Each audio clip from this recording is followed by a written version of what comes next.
जी, आज हमारा टॉपिक है जी एडियाबैटिक एक्सपेंशन। एडियाबैटिक एक्सपेंशन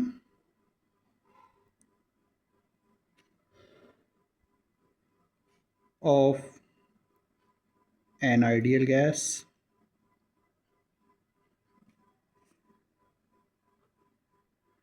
जी, ये हमारा जी आज टॉपिक है जिसको हम डिस्कस करेंगे। अच्छा, लास्ट टाइम हमने डिस्कस किया था वो था isothermal expansion of an ideal gas. तो उसमें तो आपने देख लिया था कि जिसमें टेम्परेचर कांस्टेंट था।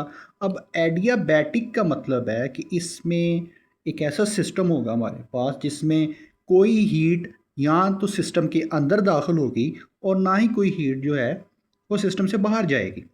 ठीक है, तो एडियाबैटिक का मतलब ही ये है। अब इसमें फिर एक्सपेंशन कैसे होगी? लास्ट टाइम हमने आइसोथर्मल में देखा था कि इंटरनल एनर्जी यूज़ होती थी एक्सपेंशन में।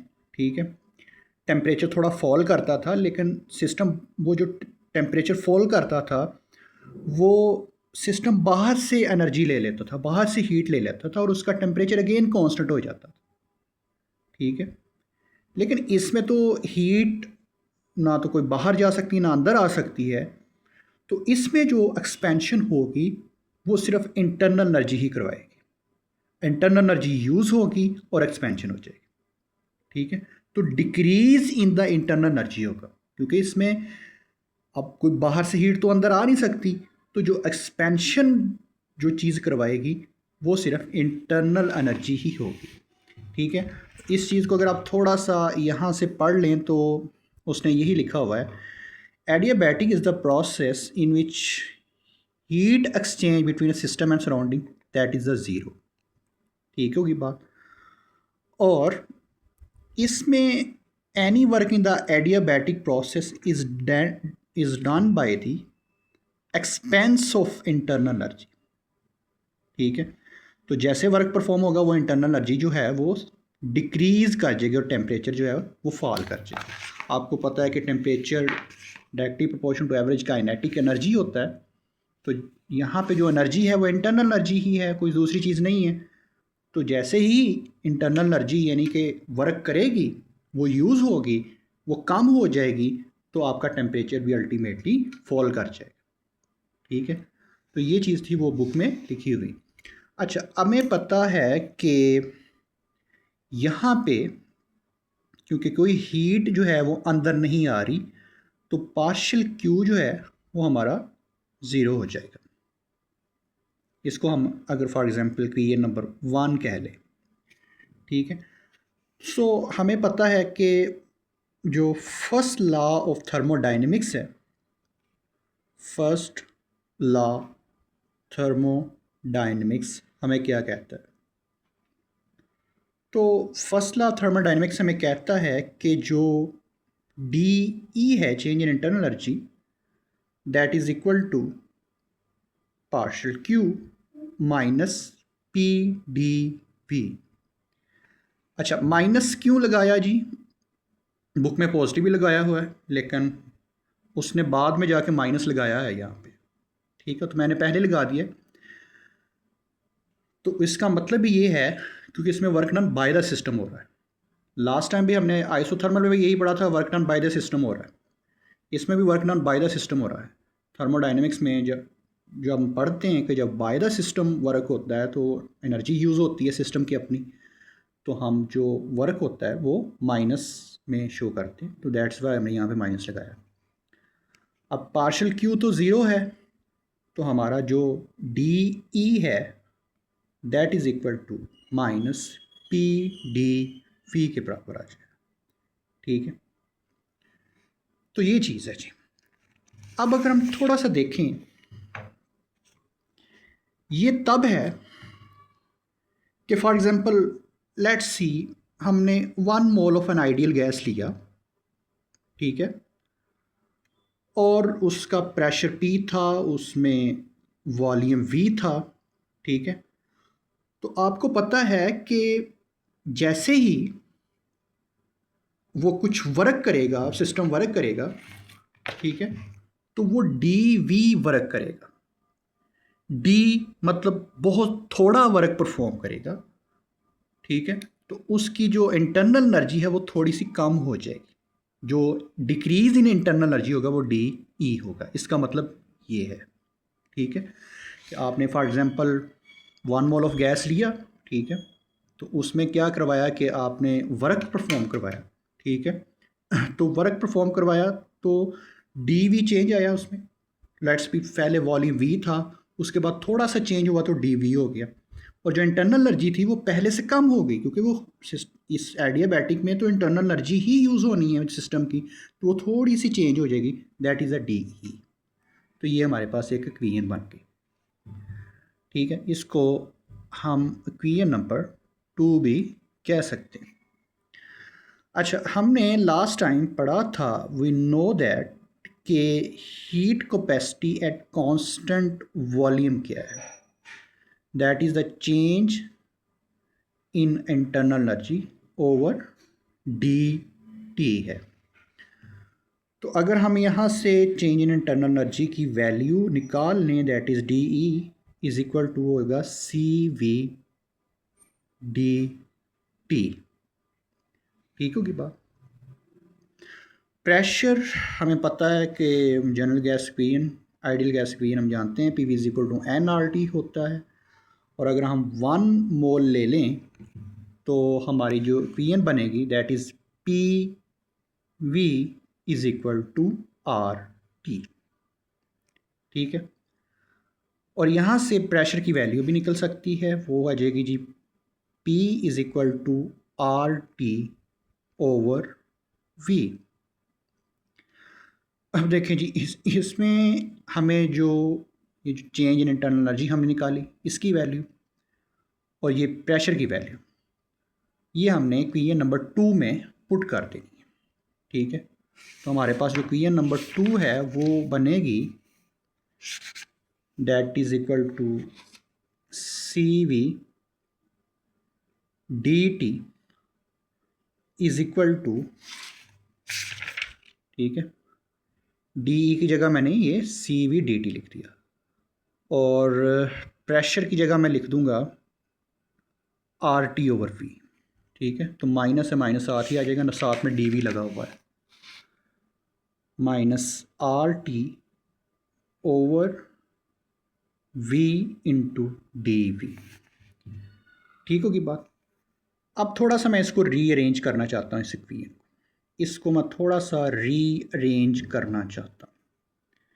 ये जो टी है ये मैं इसके नीचे ले आऊँगा, ठीक है, सी वी तो कांस्टेंट है, ये आप पढ़ चुके हैं, heat capacity constant volume, D T over T, ठीक है, विच इज इक्वल टू, ये जो अब यहाँ से टी तो गया, ये यहाँ पे चला गया, यहाँ पे आर डी वी बचा है, माइनस आर मैं बाहर निकालूंगा, ये कांस्टेंट है, डी वी मैं यहाँ लिख दूंगा ओवर वी। तो ये मैंने थोड़ी सी रीअरेंज करनी थी क्वेश्चन, वो मैं कर चुका हूँ। अब हमने लास्ट टाइम पढ़ा था कि एक फंक्शन जिसका डिफरेंशियल ऊपर है वो किसके बराबर होता है, that is equal to your natural log, ठीक है। तो इस यहाँ पे टी और इसका डिफरेंशियल ऊपर, वो नेचुरल लॉग ऑफ फंक्शन के बराबर अगर वो फंक्शन है टी, ठीक है, तो यहाँ पे जो डी टी ओवर टी है उसकी जगह हम लिखेंगे नेचुरल लॉग ऑफ टी। अब यहाँ पे देखें एक फंक्शन v, उसका डिफरेंशियल ऊपर डी वी, तो वो किसके बराबर होता है, नेचुरल लॉग ऑफ फंक्शन, और यहाँ पे फंक्शन क्या है v, तो डी वी ओवर वी जो है that is equal to natural log of v। तो इसकी जगह मैं नेचुरल लॉग v पुट करूँगा, इसमें natural log of t put कर दूंगा, तो मेरे पास जो इक्वेशन बन जाएगी that is C V into natural log of t, ठीक है, नेचुरल लॉग ऑफ t, अच्छा ये इंटीग्रेशन है, ठीक है, natural log of t, okay, ठीक होगी बात। अच्छा, सबसे पहले जी नेचुरल लॉग ऑफ t, एक मिनट, हमने सबसे पहले तो ये बात आप याद रखें कि ये इक्वेशन जो है ये हमने रीअरेंज क्यों की, ये मेरे बात बताने वाली रह गई थी। ये इसलिए कि देखें यहाँ पे तो हम निकाल चुके हैं C V D T minus R T over D V, ठीक है, ये वैल्यू तो आप निकाल चुके हो वर्क डन की, ठीक है, लेकिन ये तब निकाली है आपने जब आपका डी टेम्परेचर रेज किया आपने और उसमें वॉल्यूम में जो चीज़ आई वो डी था, और डी बहुत थोड़ा टेम्परेचर चेंज होता है, ठीक है। अब अगर फॉर एग्जांपल हमारे पास टेम्परेचर T1 से T2 हो जाए तो वॉल्यूम में जो चेंज आएगी वो V1 से V2 चेंज आएगी, ठीक है। तो अगर हम थोड़ा सा ज़्यादा टेम्परेचर निकालना चाहते हैं लाइक T1 से T2 और V1 से V2 में जो चेंज निकालना चाहते, थोड़ा ज़्यादा चेंज के लिए हम ज़्यादा चेंज पे वैल्यू निकालना चाहते हैं तो हम क्या करेंगे, हम इंटीग्रेट कर देंगे।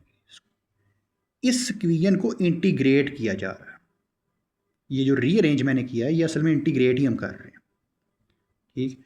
वैसे तो ये चीज़ निकल गई यहाँ पे, लेकिन अब अगर हमने ये लेकिन थोड़े चेंज पे निकली, हम ज़्यादा चेंज पे निकालना चाहते तो हम इंटीग्रेट करेंगे, ठीक है। तो ये चीज़ बताने वाली रह गई थी कि जब ज़्यादा चेंज पे हम कोई चीज़ निकालते हैं तो हम इंटीग्रेट करते हैं और फिर हमने रीअरेंज करना था, और वो रीअरेंज हम कर चुके हैं, ऑलरेडी बता चुका हूँ। डी टी ओवर टी यहाँ लिख दिया, आर बाहर निकाला, डी वी ओवर वी लिख दिया, ठीक है, ठीक है।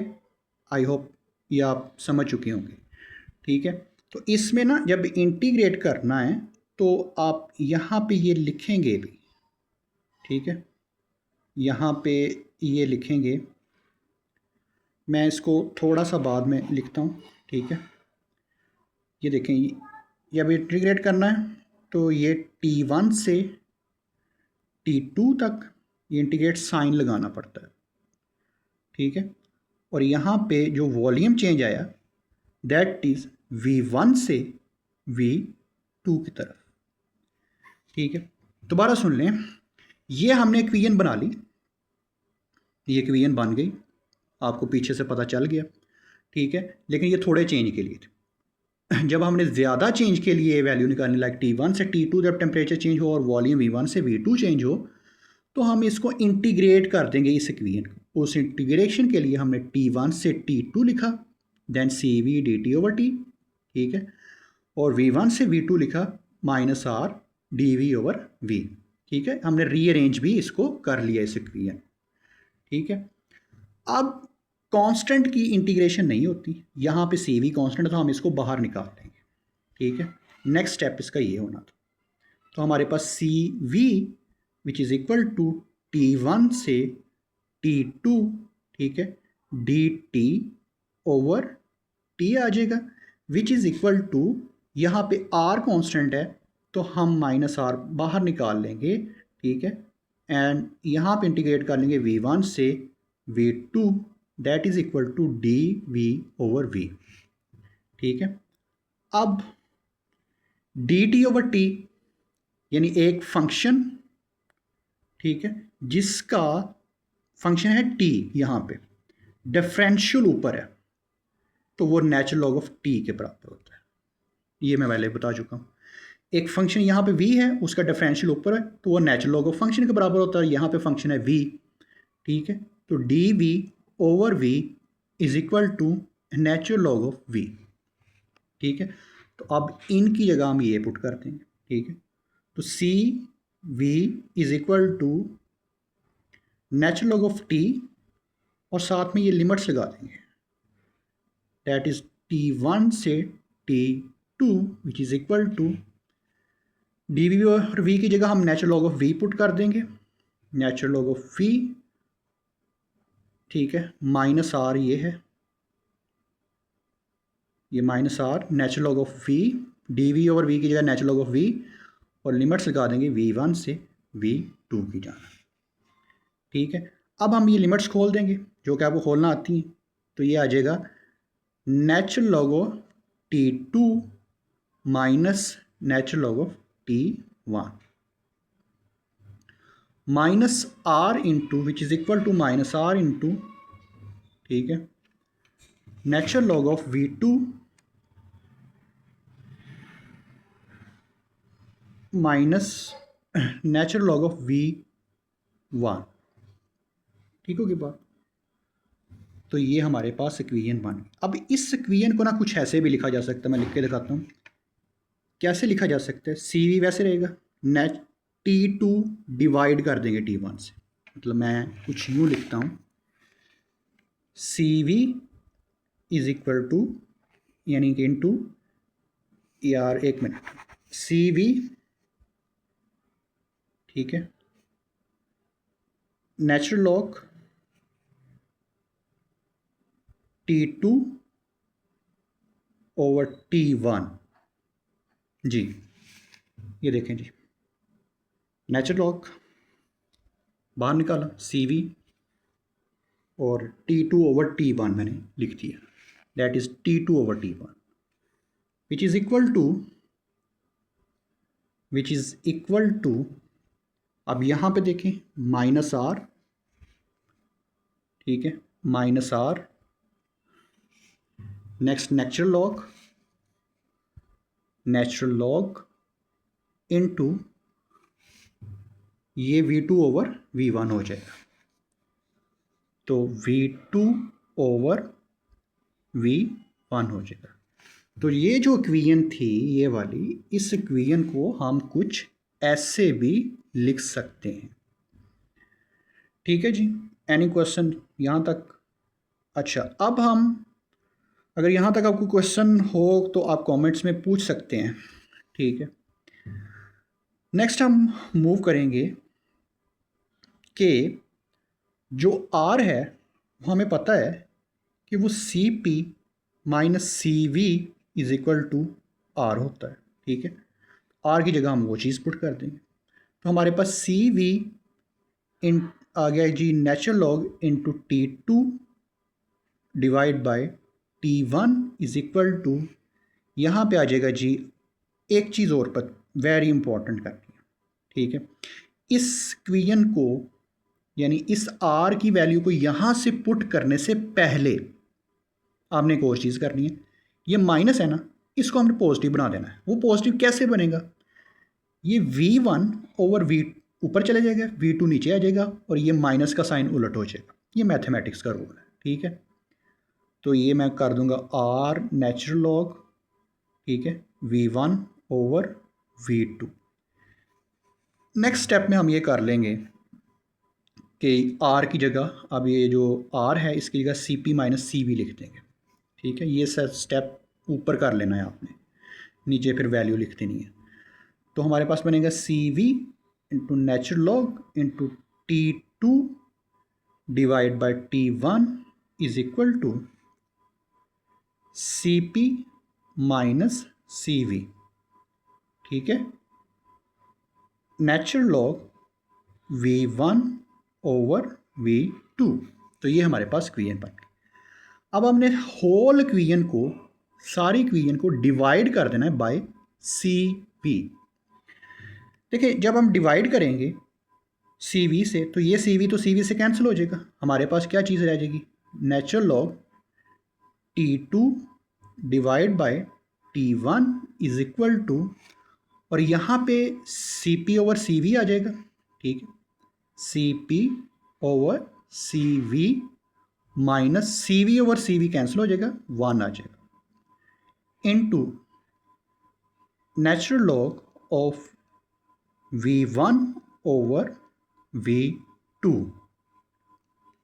ठीक होगी बात?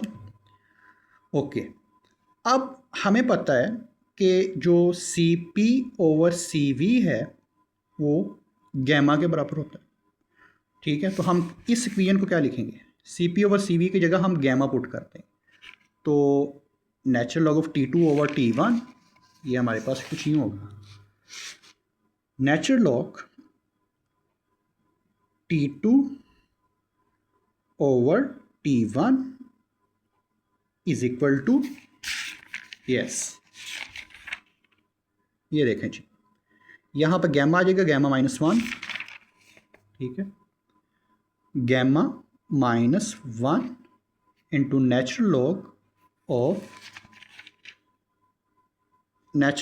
ऑफ ये आ गया जी V1 ओवर V2। ठीक है, तो हम यहाँ पे लिख देंगे natural log of V1 over V2। अब हम क्या करेंगे जी, ये जी बेस है ना, उसके आगे नेचुरल लॉग है, तो ये पावर बन जाएगी इसकी। ठीक है, ये लॉगरिथम का कानून है, हमें इस पर ज़्यादा नहीं जाना। तो natural log of T2 over T1 is equal to natural log of V1 over V2 into gamma minus 1।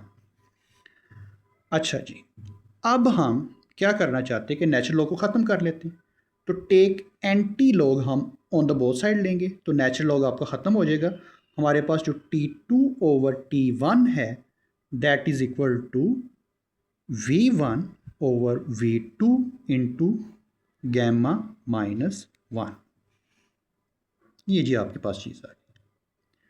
ठीक है, अब इसको हम कुछ मतलब तोड़ के भी लिख सकते हैं, यानी इस पावर को तो हम कुछ यूं कर लेंगे, T2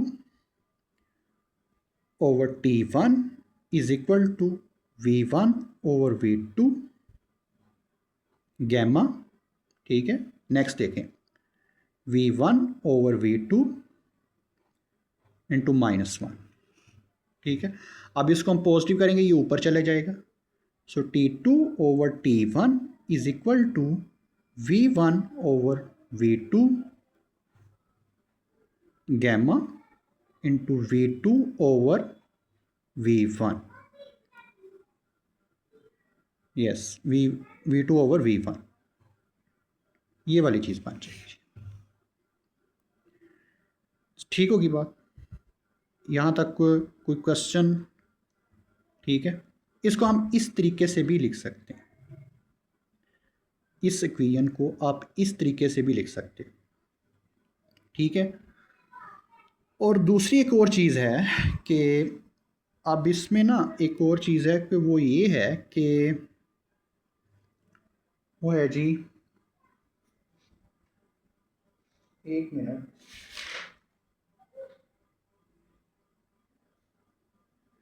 जी, वो ये है कि ये जो आपने इक्वेशन बनाई, ठीक है, ठीक है, इसको माइनस कर दें, ये आप लिख सकते हैं ऐसे, नहीं तो आप यहाँ तक ही रख लें तो इनफ है। ठीक है, ये जो आपने इक्वेशन बनाई है इसको कुछ यूँ भी लिखा जा सकता है कि T2 into V2 gamma minus 1, ठीक है, is equal to T1 into V1 gamma minus 1। इस तरीके से भी लिखा जा सकता है, इसको इस तरीके से भी लिखा जा सकता है, T V gamma minus 1 is equal to constant. ठीक है, इन दो को अगर आप नेगलेक्ट कर दें ना, ये आप ना भी करें, ठीक है, पहले आप ये इक्वेशन बना लें और फिर ये लिख लें, तो ये T V gamma minus 1 is equal to constant. ठीक है, तो ये आपकी एडियाबैटिक जो एक्सपेंशन है उसकी इक्वेशन आ गई, लेकिन ये टेम्परेचर के हिसाब से आपने जो है वो वर्क निकाला है। ठीक है, अब अगर हम प्रेशर के हिसाब से वर्क निकालें, ठीक है, तो ये देखें, यहाँ पे देखें आप, ये आपने ये चीज़ निकाल ली। ठीक है, आगे उसने किया नहीं हुआ, लेकिन खैर हमने ये निकाल के बता भी दिया, बुक वाले ने सिर्फ यहाँ तक किया हुआ। ठीक है, ये T1 over T2 over T1 is equal to ये दिस वाली ये वाली चीज़ लेके आ गया। ठीक है, तो उन्होंने नेक्स्ट ये नहीं किया हुआ, लेकिन ये आप दो स्टेप कर लेंगे तो ये भी ठीक है, ये दो नेगलेक्ट कर लें। ठीक है, तो ये टेम्परेचर के हिसाब से हमने निकाल लिया। अब हम प्रेशर के हिसाब से इक्वेशन बनाते हैं एडियाबैटिक एक्सपेंशन। ठीक है, तो हमें पता है कि जनरल गैस इक्वेशन है P V is equal to N R T.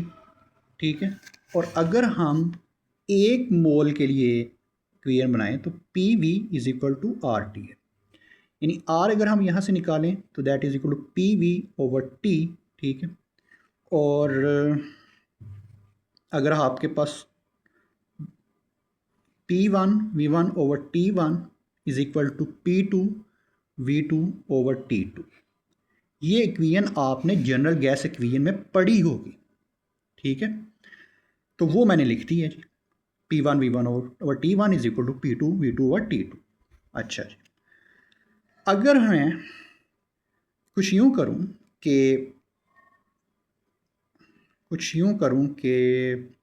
हाँ, P2 V2 डिवाइड कर दूँ P1 V1 से, P2 V2 over P1 V1 is equal to T2 over T1, ऐसे भी लिख सकता हूँ, ठीक है। इसको थोड़ा सा रीअरेंज किया है, ठीक है।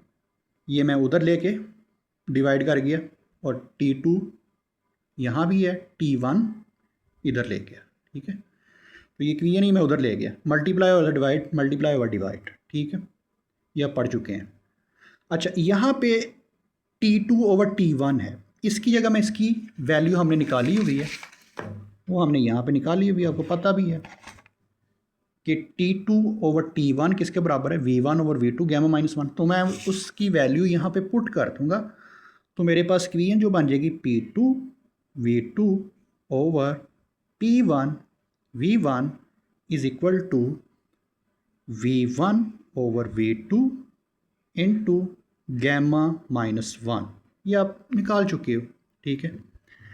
अच्छा, तो अब इस जो मैंने काम यहाँ पे किया था ना, कि पावर को तोड़ लिया था, ठीक है, लेकिन यहाँ पे ज़रूरत नहीं थी, यहाँ तक ही रखना था, वो काम मैं यहाँ पे करूँगा, यानी ये पावर जो है मैं तोड़ लूँगा। सबसे पहले मैं नेक्स्ट है इसकी ये इक्वेशन आगे लिखता हूँ, नेक्स्ट काम फिर करते हैं। तो मेरे पास P2 V2 divide by P1 V1 is equal to, yes, V1 over V2 gamma -1, मेरे पास इक्वल है V1 over V2 into gamma -1। तो अब मैं ये जो पावर है ना, इसको तोड़ लूँगा। सो ये चीज़ बन जाएगी P2 V2 divide by P1 V1 is equal to V1 over V2 into gamma and V1 over V2 into -1, ठीक है। इस तरीके से मैंने लिख दिया, ये मैथमेटिक्स का रूल है तो हम लिख सकते हैं। अब ये -1 है ना, तो इसको मैं पॉजिटिव कर देता हूँ, ये V2 ऊपर चला जाएगा, V1 नीचे आ जाएगा। तो मेरे पास जो इक्वेशन बनेगी P2 V2 over P1 V1 is equal to V1 over V2 into gamma, ठीक है, और ये बन जाएगा V2 ओवर V1, तो ये पॉजिटिव हो गया। अच्छा, अब हमने क्या करना है, ये V1 यहाँ पे डिवाइड हो रहा, हमने यहाँ पे ले जाना, इसको मल्टीप्लाई करवा दूंगा। ये V2 यहाँ मल्टीप्लाई हो रहा है, यहाँ पे डिवाइड करवा दूंगा, ठीक है। तो जब मैं ये V1 यहाँ पे लेके जाऊँगा ना, ठीक है ना, तो ये कुछ यूँ बन जाएगा P2 V1 divide by P1 V1 is equal to V1 over V2 into gamma, ठीक है, और ये जो V2 था वो हमने यहाँ पे लेके आ गए, V2 ओवर V2। सो अब क्या होगा, ये कैंसिल हो जाएगा, इस तरह ये कैंसिल हो जाएगा, और हमारे पास जो चीज़ बचेगी P2 over P1 is equal to V1 over V2 into gamma. जी, ये चीज़ बन गई। अब इस इक्वेशन को हम कुछ यूँ भी लिख सकते हैं कि P2 V2 gamma is equal to P1 V1 gamma, जिसको आप लिख सकते हो PV gamma is equal to constant. Student, this is the last जो वर्क आपने निकाला है एडियाबैटिक एक्सपेंशन में, वो ये है। सो इसमें बहुत सारा मैथमेटिक्स है, need a lots of practice, जब आप करेंगे तो ये हो जाएगा। और आज के जो लेक्चर का एक और इम्पॉर्टेंट पॉइंट वो ये है कि जब हम आइसोथर्मल और एडियाबैटिक एक्सपेंशन की बात करते हैं, ठीक है, तो ये जो एडियाबैटिक एक्सपेंशन है इसमें जो कर्व है लो बहुत ज़्यादा स्टीपर है एज़ कंपेयर टू आइसोथर्मल, जिसमें इतना स्टीपनेस नहीं है जितना एडियाबैटिक में, ठीक है। सबसे पहले हम ये पढ़ते हैं, उसके बाद मैं समझाऊंगा कि ये है क्या। For an adiabatic process P V gamma is equal to constant, while for the isothermal process P V is equal to constant and gamma it is greater than 1. It is evident for a given कि decrease of pressure and increase of volume will be less in the corresponding isothermal expansion, ठीक है। अच्छा, अब इस सारी चीज़ में लिखा क्या हुआ है, जब आप पढ़ेंगे मेरी एक्सप्लेनेशन जो मैं देने लगा हूँ वो सारी इसके मुताबिक ही होगी। वो ये कहता है कि जो एडियाबैटिक एक्सपेंशन है उसमें तो ये कर्व बहुत स्टीपर नज़र आ रहा है, आइसोथर्मल में नहीं है। इसकी वजह क्या है जी? भाई वजह ये है, आइसोथर्म में जब एक्सपेंशन होती है तो आपको पता है इंटरनल एनर्जी लूज होती है, ठीक है, टेम्परेचर थोड़ा सा कम होता है, ठीक है, लेकिन बाहर से हीट आ जाती है, ठीक है, और टेम्परेचर मेंटेन हो जाता है। आइसोथर्म में प्रेशर बड़ा कम होता है लूज, ठीक है, प्रेशर बहुत थोड़ा लूज होता है और वॉल्यूम इंक्रीज हो जाता है, ठीक है, इस तरह है। यानी it is just like a Boyle law कि टेम्परेचर कांस्टेंट है और pressure inversely proportional to volume है। प्रेशर कम हुआ, वॉल्यूम बढ़ गया, ठीक है, लेकिन वॉल्यूम जो है थोड़ा सा वॉल्यूम बढ़ा, थोड़ा सा प्रेशर डिक्रीज हो, ठीक है। देखिए मैं अगेन ये बात बता देता हूँ, ठीक है। फॉर एग्जांपल हम लास्ट टाइम पढ़ चुके हैं एक चीज़, ठीक है। ये मेरे पास एक फॉर एग्जांपल पिस्टन है, यहाँ पे कोई एनर्जी गैस पड़ी हुई है, ठीक है। अब मैं क्या करता हूँ, मेरे पास टेम्परेचर कांस्टेंट, आइसोथर्मल प्रोसेस है, क्या होगा, देखिए टेम्परेचर क्या है, एवरेज काइनेटिक एनर्जी है ना, जो कि इंटरनल एनर्जी है। जब ये वर्क करेगी इंटरनल एनर्जी थोड़ी लूज होगी, थोड़ा टेम्परेचर का थोड़े होने का मतलब है कि इंटरनल एनर्जी थोड़ी लूज हो जाएगी, और एनर्जी जब थोड़ी होगी तो प्रेशर भी थोड़ा कम हो जाएगा, तो वॉल्यूम थोड़ा सा बढ़ जाएगा, ये बात होगी। अब जो टेम्परेचर थोड़ा सा कम हुआ, ठीक है, जो तो प्रेशर थोड़ा सा कम हुआ, बाहर से एनर्जी आएगी, वो इस सिस्टम के अंदर दाखिल हो जाएगी, टेम्परेचर कांस्टेंट हो जाएगा, प्रेशर आपका वहीं का वहीं पहुंच जाएगा। अब जो पहले प्रेशर था वो वहीं का वहीं हो गया, ठीक है। तो ये बात आप याद रखेंगे, ये आइसोथर्म में होगा, ठीक है, यही वजह है। अच्छा, इसमें प्रेशर थोड़ा सा कम होता है और वॉल्यूम थोड़ा सा बढ़ जाता है, तो इस वजह से इसमें इतनी स्टीपनेस नज़र नहीं आती कर्व में। लेकिन अगर आप एडियाबैटिक प्रोसेस पढ़ेंगे तो फॉर एग्जांपल ये मेरे पास अगर एडियाबैटिक प्रोसेस है, मैंने सिलेंडर लिया, उस पर ये पिस्टन है, मेरे पास गैस है, अब मैं क्या करता हूँ, ये तो एडियाबैटिक वाला, अब यहाँ पे कोई हीट नज़र नहीं आएगी। यहाँ पे क्या होता है कि अचानक, यानी कि जब वर्क होता है इंटरनल एनर्जी लूज होती है, ठीक है, जिससे टेम्परेचर बहुत ज़्यादा फॉल कर जाता है, ठीक है, और वॉल्यूम बहुत ज़्यादा इंक्रीज कर जाता है, ठीक है, वॉल्यूम ज़्यादा इंक्रीज कर जाता है, ठीक है, और प्रेशर फॉल कर जाता है बहुत ज़्यादा, ठीक है, टेम्परेचर बहुत ज़्यादा फॉल कर जाता है। टेम्परेचर फॉल करेगा तो एवरेज काइनेटिक एनर्जी लूज हो जाएगी, जिससे प्रेशर भी फॉल कर जाएगा, ठीक है। तो एडियाबैटिक में ये होता है, जिस वजह से स्टीपनेस एडियाबैटिक की ज़्यादा आ जाती है, और ये बात यहाँ पे लिखी हुई है का reason for the smaller volume change in the adiabatic process to the fall in temperature, लेकिन आइसोथर्मल में टेम्परेचर रिमेन्स कांस्टेंट।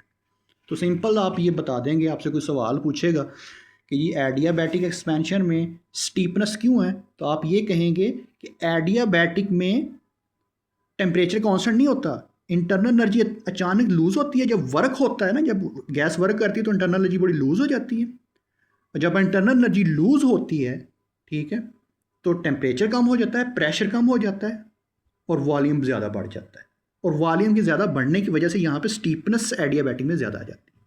जबकि आइसोथर्मल में ऐसा नहीं होता, तो उसकी स्टीपनेस थोड़ी कम होती है, उसमें टेम्परेचर कांस्टेंट रहता है, उसमें थोड़ा सा प्रेशर चेंज होता है, थोड़ा सा वॉल्यूम बढ़ता है। ठीक है, वैसे भी अगर आप देखें तो आइसोथर्म होता है P V is equal to constant. ठीक है, और एडियाबैटिक होता है P V gamma is equal to constant.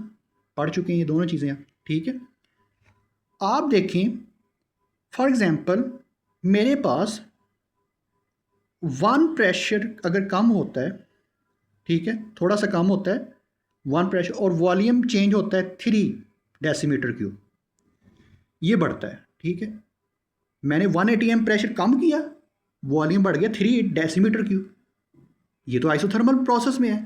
ठीक है, अब देखें गैमा जो है, आपको पता है कि इसकी value for always greater than 1 है। Gamma C P over C V होता है ना, और इसकी वैल्यू ग्रेटर देन 1 होती है, यानी 1 से कम नहीं होगी। आप देखें मोनोएटॉमिक गैस के लिए, अब गैमा की वैल्यू मैंने लास्ट लेक्चर में पढ़ा भी दी थी, वो 1.33 होती है, दैट मीन वो 1 से ज़्यादा है। ठीक है, दैट मीन वो 1 से ज़्यादा है। ठीक है, फॉर एग्जाम्पल मैं ये कहता हूँ कि यहाँ पे भी 180 एम प्रेशर कम होता है। ठीक है, लेकिन वॉल्यूम में जो चेंज आएगा वो 3 होगा। ठीक है, और साथ में 1.33 होगा, ये गैमा की वैल्यू। अगर आपने मोनोएटॉमिक गैस यूज़ की है तो गैमा की वैल्यू 1.33 भी होगी। तो यहाँ पे तो सिर्फ 3 था, यहाँ पे आपको 3 को 1.33 से पहले मल्टीप्लाई करना पड़ेगा। तो आप यहाँ से भी देख सकते हैं कि ये जो वी गैमा है ये वॉल्यूम को ज़्यादा बढ़ा रहा है और प्रेशर को बहुत ज़्यादा कम कर रहा है। ठीक है, जिस वजह से इस ग्राफ में स्टीपनेस जो है वो ज़्यादा आ रही है। ठीक है, तो ये दोनों ही रीज़न ठीक है और दोनों ही वैलिड रीज़न। ठीक है, तो this is all about the lecture. I hope कि आप इसको अंडरस्टैंड कर चुके हो। ठीक है, अगर कोई सवाल हुआ तो वो कमेंट्स में आप पूछ सकते हैं। Thank you very much.